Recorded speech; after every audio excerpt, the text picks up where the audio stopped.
o Vale, terra dos Amishis, terra dos Menonitas. Em meados do século XVIII, fugido da perseguição religiosa na Europa, um grupo deles veio se estabelecer aqui no interior da Pensilvânia. Dedicados ao trabalho duro, desmataram essas terras e formaram fazendas produtivas. Para os Amishis, hoje, pouca coisa mudou. Mantendo um estilo de vida bem simples, procuram afastar-se dos eletrodomésticos e comodidades da vida moderna, porque, para eles, é sinal de piedade religiosa. Mas nem todos permaneceram em suas tradições. Alguns preferiram uma vida mais moderna, porque eles achavam melhor assim.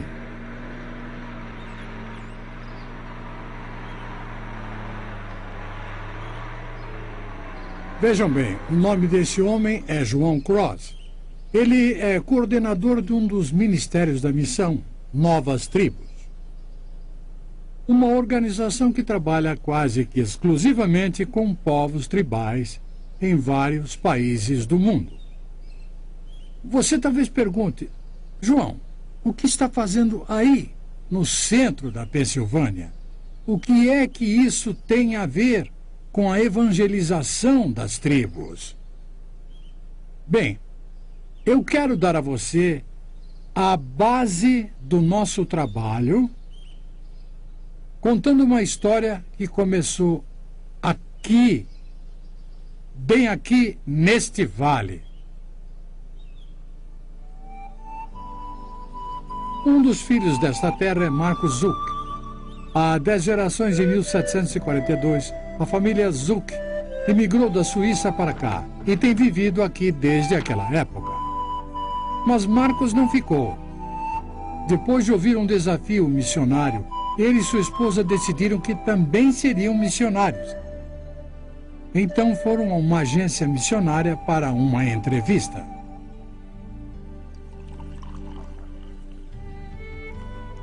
Como naquela época eu já tinha 30 anos e apenas o 2º grau, me disseram que após os 4 anos do curso teológico eu estaria muito velho para aprender uma língua tribal.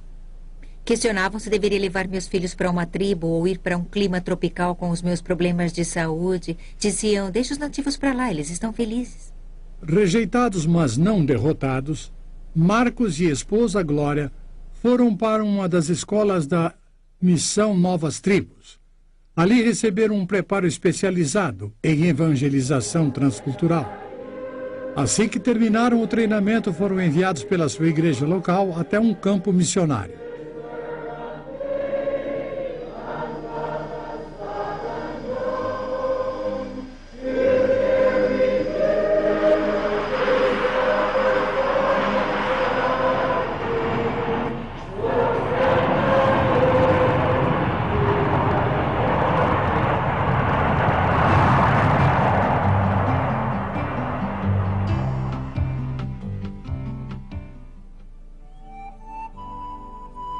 Papua Nova Guiné, a ilha completamente diferente de qualquer outro lugar do mundo.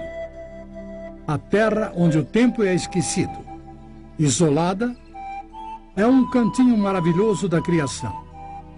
Do clima ameno e fresco encontrado nas montanhas ao calor úmido e tropical das terras baixas dos manguezais, com recifes de corais incríveis e praias desertas luxuriantes, é de se admirar que ela não tenha se tornado ainda a maior atração turística do mundo.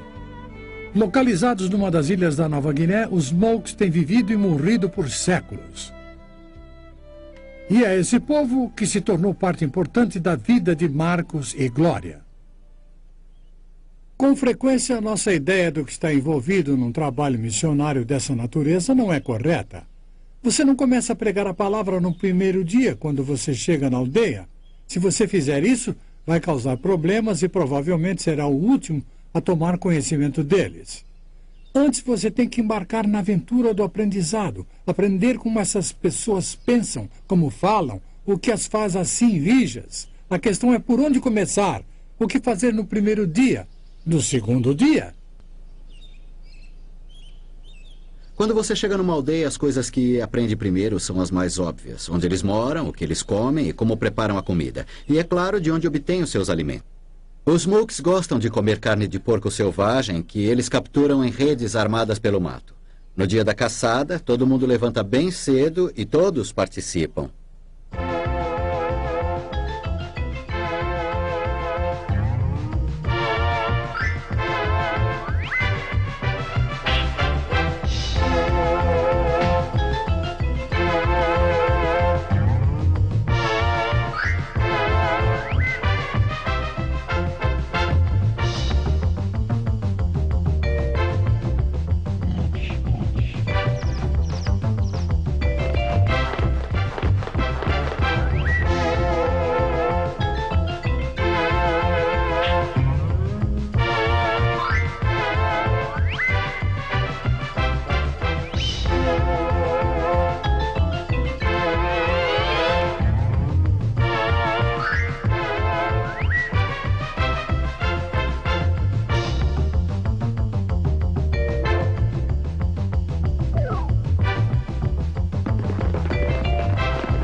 O que não é tão óbvio é como eles encaram a vida.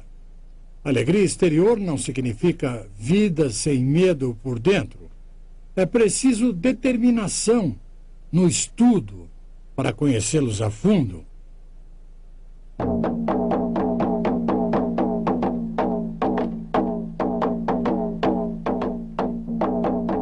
E, com frequência, os fatos descobertos não são assim os mais agradáveis.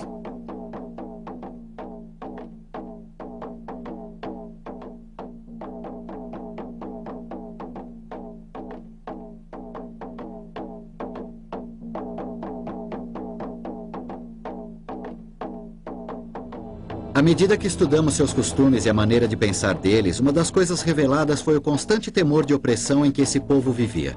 Um dos aspectos da cultura estava ligado aos ancestrais mortos. Um homem vestia uma grande máscara e saía dançando pela aldeia.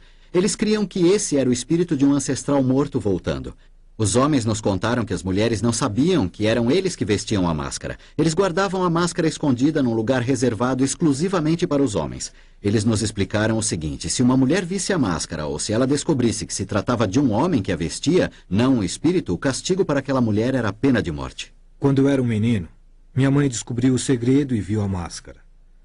Conforme o nosso costume, meu pai, um homem severo, ordenou que minha mãe fosse morta quando ele morresse. Assim que ele faleceu, mostraram a máscara para minha mãe e os 2 irmãos dela a levaram para o mato. Eles não queriam fazer aquilo, mas nas nossas crenças nos obrigavam. Eles passaram uma corda de casca de árvore em volta do pescoço dela. Eu era bem novo, mas eu me lembro bem. Minha mãe era jovem e eu a amava.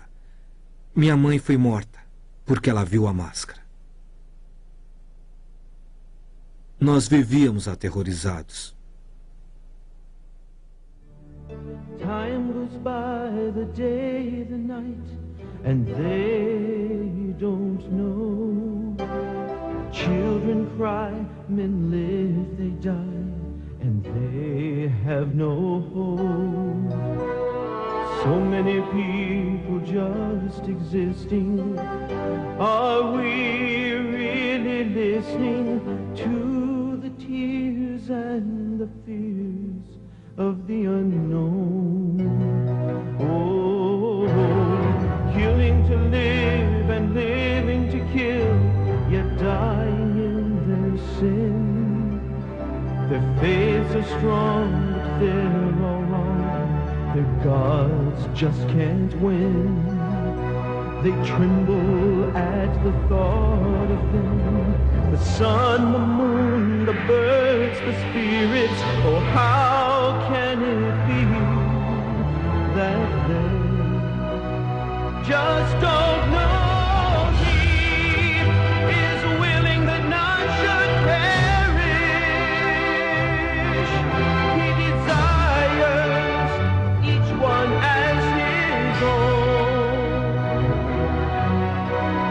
sent his perfect Son to die for them.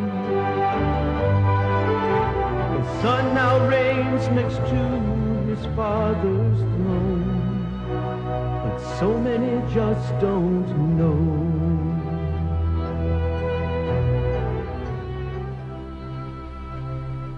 O dia finalmente chega quando você conhece bem a língua e sabe o que eles pensam, podendo iniciar a pregação da palavra de Deus. Mas a questão é por onde começar. A Bíblia é um livro tão grande e nenhum membro da tribo Mook jamais teve qualquer contato como nós temos com as Escrituras. Antes de começarmos a pregar, tivemos que preparar lições bíblicas. O nosso ajudante, que naquela época não era um crente, foi a pessoa-chave para obtermos a terminologia bíblica apropriada de que precisávamos para ensinar. Mesmo antes de iniciar o ensino, os Mooks pareciam pressentir que estavam para receber uma mensagem maravilhosa. Quando o ensino começou, a aldeia toda de 320 pessoas se reuniu para participar. Nós não mencionamos nada sobre Jesus até que concluímos 2 meses de ensino das histórias fundamentais do Velho Testamento. No primeiro dia, nós começamos mostrando para eles o mapa da aldeia. E aí apontamos onde as outras aldeias Mooks estavam localizadas naquele mapa. A partir daí, explicamos para eles progressivamente onde eles estavam situados em relação às tribos vizinhas e onde eles estavam localizados na província. E a posição da província no país da Papua Nova Guiné e onde a Nova Guiné estava em relação à Austrália, Japão, Estados Unidos e Israel. Depois expliquei para eles como a Bíblia, a palavra de Deus, a fala de Deus, veio há muitos anos atrás de Israel, à Europa e para o mundo, e agora estava chegando também para eles.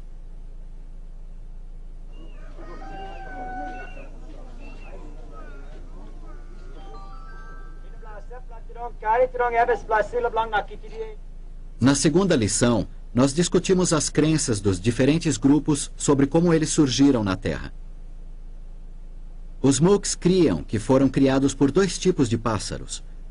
Quando lhes contei que há pessoas nas sociedades modernas que acham que evoluímos dos símios, eles comentaram, como são ignorantes. Então eu perguntei para eles, de todas essas crenças, qual é a correta?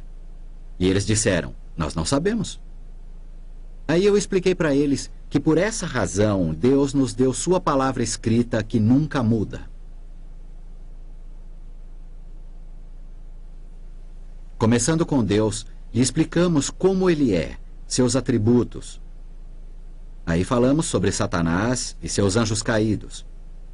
Os Mooks acharam que o inferno é o lugar certo para o diabo e que Deus era justo em mandá-lo para lá com os demônios. Depois ensinamos sobre a criação do mundo, de Adão e Eva. Falamos sobre a escolha do homem em pecar e explicamos como Deus prometeu um Salvador que viria um dia para nos livrar do pecado. Nas histórias do Velho Testamento que se seguiram, enfatizamos a grandeza e a graça de Deus. A perdição do homem sem esperança por causa do pecado e a provisão de Deus de um sacrifício de sangue através da morte de um cordeiro. Usávamos encenações para ajudá-los a compreender bem o ensino. Quando contei que Deus pediu a Abraão para sacrificar Isaque, surgiu um dilema.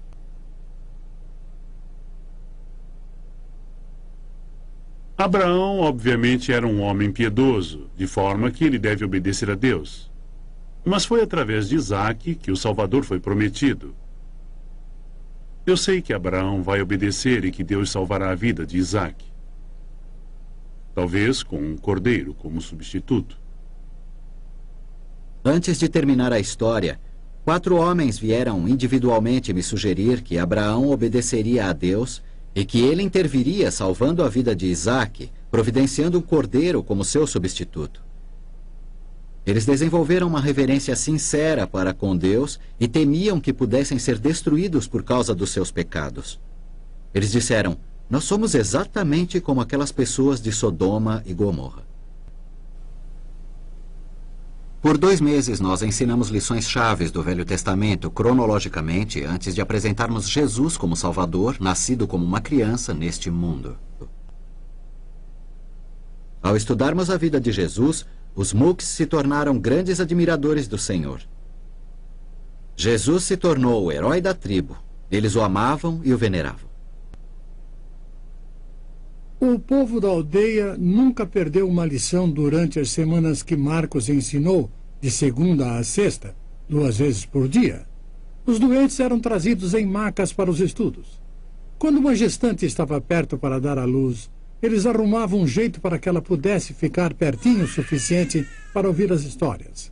Um neném nasceu durante uma das reuniões e o ensino prosseguiu. Às vezes, os Mooks estavam tão compenetrados que não tinham vontade de comer, nem queriam dormir. Eles gastavam cada momento livre do dia discutindo as lições e ouvindo, vez após vez, as histórias gravadas diariamente. Esse maravilhoso Jesus era perfeito, ele podia fazer qualquer coisa. Ele era Deus.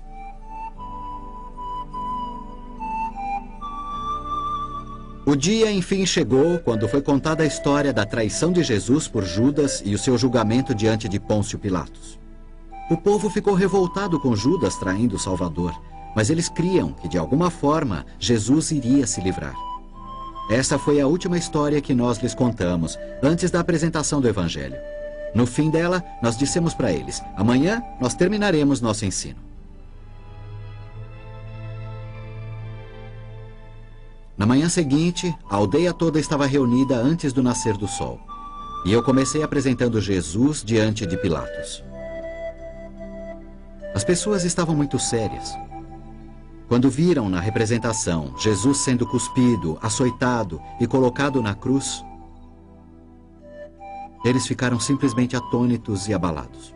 Não podiam acreditar no que estavam vendo.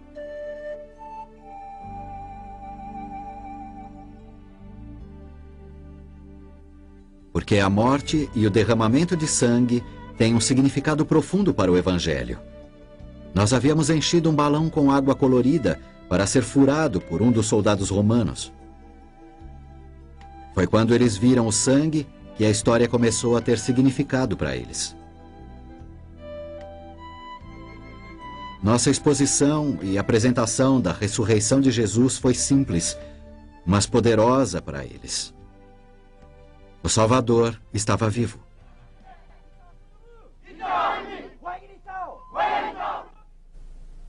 Depois eu voltei novamente às histórias do Velho Testamento e, começando com Abel, expliquei que Jesus é o nosso sacrifício aceitável, da mesma forma que o sacrifício de Abel foi aceito por Deus. Quando eu finalmente cheguei na história de Abraão e Isaque, eu disse para eles: escutem, assim como o cordeiro foi o substituto para Isaque, a morte de Cristo e o seu sangue derramado são o substituto para vocês. Nesse ponto, a luz verdadeiramente raiou. Eu podia ver e ouvir por toda a multidão a reação positiva deles para com a mensagem. Eu creio, eu creio, eu creio. Coloquei-me no meio deles e perguntei o que eles achavam. E de todos os lados surgiram respostas como essa.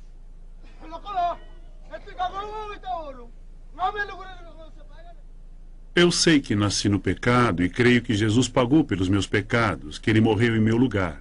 Ele é o meu Redentor. Eu queria agradar os espíritos porque tinha muito medo.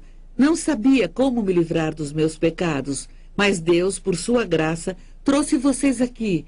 Eu ouvi e confio no sacrifício de Cristo por meus pecados. Eu creio e Deus já me perdoou. Naquele dia, quase toda a aldeia manifestou sua fé no Senhor Jesus Cristo. Houve um tremendo sentimento de libertação. Os Mooks são geralmente um povo reservado, mas quando os convertidos sentiram uma libertação dos seus pecados, um regozijo espontâneo brotou no meio deles. Vejam o que aconteceu.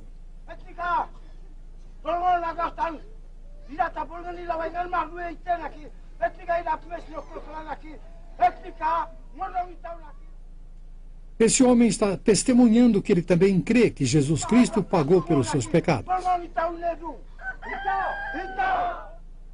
E tal quer dizer é verdade, verdadeiramente verdade.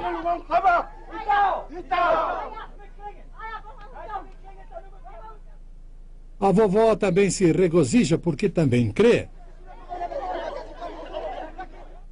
Muitos outros deram seus testemunhos de que creem que Jesus Cristo levou seus pecados sobre si.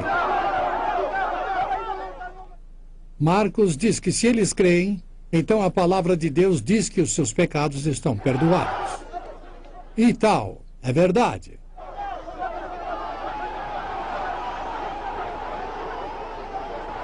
Um regozijo espontâneo rompeu entre eles e continuou por 2 horas e meia.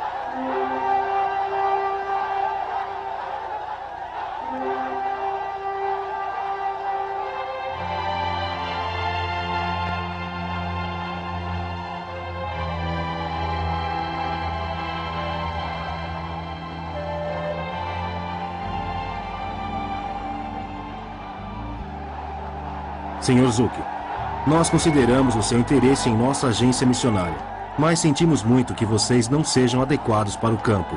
São muito velhos. Glória, não se aflija por causa desse povo. Considere sua saúde e as suas crianças. Marcos e Glória, como igreja, nós vamos ficar na retaguarda de vocês. Nós vamos orar por vocês e sustentá-los. Ide, em nome do Senhor.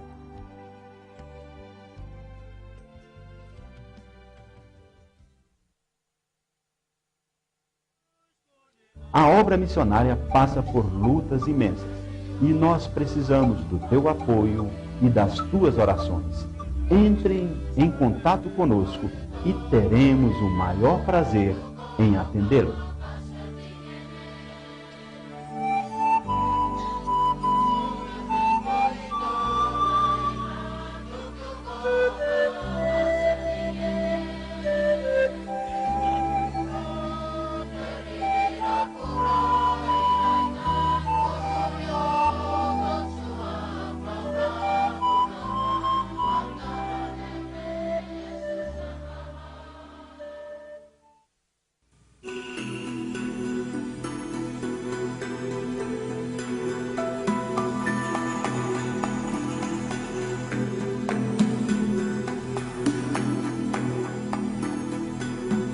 Imaginamos que o seu coração foi tocado com o documentário que acaba de assistir.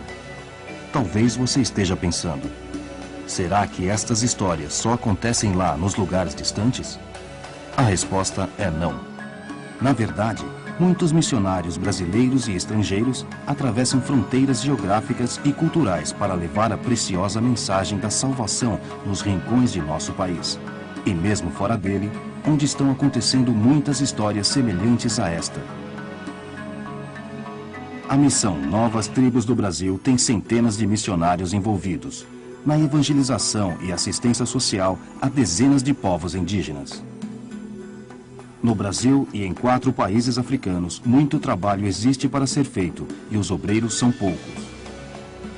Das mais de 250 tribos indígenas brasileiras, dezenas ainda não ouviram as boas novas do Evangelho. Foram criados centros de preparo especializado para este ministério. Informe-se e participe de histórias missionárias que estão acontecendo. Conheça o trabalho da Missão Novas Tribos do Brasil acessando o nosso site www.mntb.org.br mntb@mntb.org.br.